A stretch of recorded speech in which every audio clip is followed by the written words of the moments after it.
Listen, man, I'm super excited about life in general, man. We're closing out 2023 with some serious momentum going into 2024.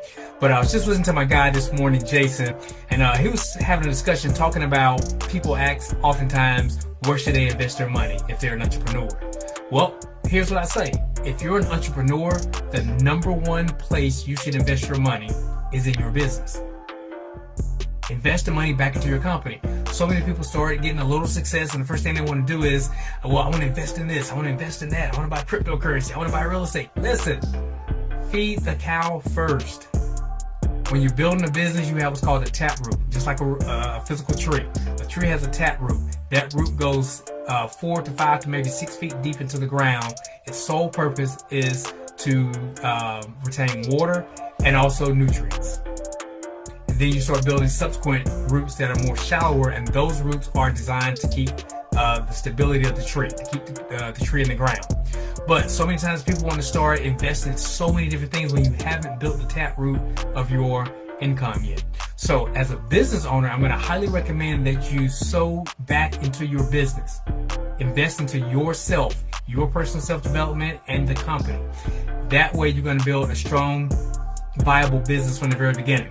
So I remember, years and years and years ago, like 20-something years ago, I invested $250 into a seminar. It's kind of almost my last $250, but I knew that the value that I was going to get from that seminar would be worth it, because I knew my work ethic, I knew the dedication that I had towards my dream. So I went to that seminar, and at this seminar, this is where I started learning the laws of money. Yep, there's laws to money. Just like you have laws to driving on the road, you have laws to govern yourself accordingly in a society. So there are also money laws. And if you don't understand these money laws and principles, you'll have a difficult time acquiring money throughout your life. But when you see people who never have a problem, that didn't come out quite right. But if you don't have a problem getting money or acquiring money throughout your life, it's because you understand and abide by the laws of money. Therefore, money will keep coming to you abundantly. Because here's the deal. This is what I learned. This is fact. Not opinion, not fuzzy feel goods. This is fact. When you know what to do with money, money will find itself to you. Money always finds its way to people who know how to grow and multiply the money. That's a fact. That's a law. So, at that seminar I went to, that's when I started learning about fundamentals of financial practices. And here's what I learned too. Met a guy, and he taught me about the real value of sowing and reaping. He said, listen, what I recommend that you do, he asked me what my mortgage amount was. He said, what I recommend you do is to invest that amount into something that you're doing, into a project that you're working on. I did that. I invested the amount that I would pay in my mortgage into a business idea. That business idea grew and flourished, and I made that money back tenfold easily. So, man, I understood the principle of 10xing before it became famous with Grant Cardone. I've been 10xing. My companies, a lot of my companies are called thousandfold because I believe in thousandfold blessings. So, also, that seminar led me to another event, and that's the event where you guys hear me tell you about one of my mentors that I met that asked how much money I made in a year. And that's when I really started understanding the principles that it was in fact easier to make your annual amount or salary in 30 days. It's just that we negotiate with a company to pay us that amount of money over a 52-week period of time, as opposed to figuring out how you can do that in 4 weeks or 1 week or maybe even 1 day. So the power of self-investing into a business or your own business is vital. I remember we invested $600 into Kennedy when she first started her company with her baby doll collection. With that $600, I think we got 300 dolls. Those 300 dolls were probably averaging about $3 per doll per unit. But she sold those dolls for $30 a piece. That's a $27 immediate gross profit. So with that initial $600 that we bought the 300 dolls, that brought back $9,000 that Kennedy had. So then she took that $9,000, she could put that $9,000 back into buying more dolls. That would be 4,500 additional dolls. So you have 4,500 dolls times 30, that's $135,000 off of a $600 investment. It's all about just reinvesting the same money. I gave a story once about when I bought a car. My first car at the auction. It wasn't my first car, but it was the first car that I bought at a auction for $60. I took that $60, bought a car, sold the car that night for $120. I doubled the profit. Took that $120, went back the next day, bought a car for like another $100. That car sold for $320. Took that $320, went back. So this whole process in less than a week, I had scaled my way up with the same $60. I didn't come up with the new $60. That same $60 in a relatively short period of time, I had Mercedes, Lexus, BMWs, luxury cars off of that same $60. Let's talk about Caden. I invested $200 in Caden to get started in his business.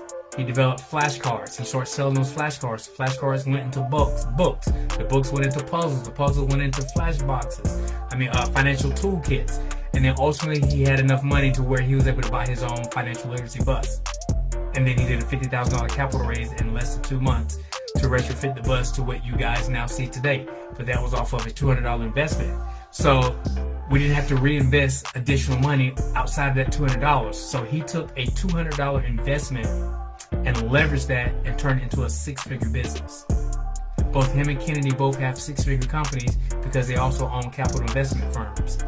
We don't talk about that a lot, but we set them up many years ago to have capital investment funds.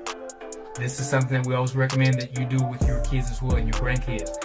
Incorporate capital investment firms for them to be able to acquire wealth. So, man, listen, I remember looking at some of my stuff on the wall here. My friend Jeff, when I was in police, I told you guys about that, how he introduced me into real estate.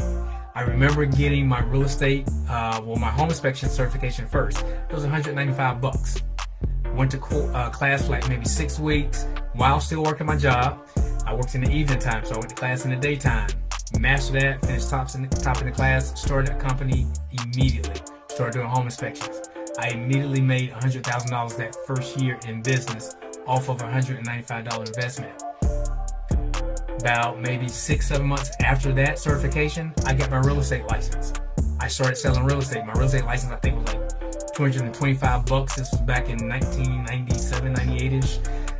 $250 investment, $225 investment to get my real estate license, and I have sold millions and millions of dollars of real estate. So if you're in the real estate industry, you know how much money I have made over the years. I've told you I sold multiple millions of dollars worth of real estate in a relatively short period of time. So I say all that to say that if you have capital that you're looking to invest somewhere, invest it in yourself first. You should have a big enough vision for yourself to be able to sow into your own vision before you're ready to sow to a major corporation or ready to sow into cryptocurrencies or this stock or whatever the latest thing is out there. Invest in yourself first. It's just like when you're on an aircraft. The flight attendant tells you in the event of an emergency landing, the airbag is going to deploy. Put it on you first before you even help your kids. Because you can't help your kids if you haven't helped yourself yet. So it's the same thing with your business.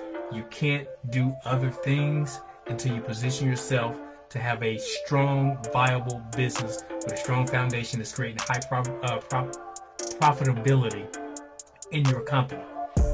Now that you have the high profitability in your company, now you have disposable and indiscretionary income that you can now start investing in other income producing assets that will now start building your overall wealth. But it all starts with investing in yourself first. All right, guys, I'm Dr. Sean J. Harris. Make impact and make money while doing it.